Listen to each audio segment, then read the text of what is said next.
అలాగే నా తోటి ఉపాధ్యాయులకు, లక్ష్మీనగర్ గ్రామ ప్రజలకు అందరికీ కూడా అంబేద్కర్ 134వ జయంతి శుభాకాంక్షలు తెలియజేస్తున్నాను.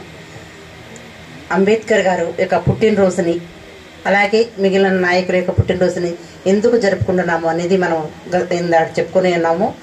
మనం ఇప్పుడు యూత్ పిల్లలు ఉన్నారు కాబట్టి ఇంకొక మాట చెప్తున్నాను. రాజకీయ నాయకులు కూడా పరిపాలన చేస్తారు, కానీ మన అంబేద్కర్ రచించినటువంటి రాజ్యాంగాన్ని మాత్రమే ఫాలో అవుతారు. ఆ రాజ్యాంగాన్ని ఫాలో అయ్యే పరిపాలన చేస్తారు. మరి ఆ పరిపాలన సక్రమంగా జరగాలంటే మనకి మంచి ఐఏఎస్, ఐపీఎస్ అధికారులు ఉంటే పరిపాలన అనేది సక్రమంగా, సమర్థవంతంగా జరుగుతుంది. అది నెరవేర్చే బాధ్యత మన యొక్క విద్యార్థుల మీదే ఉంది.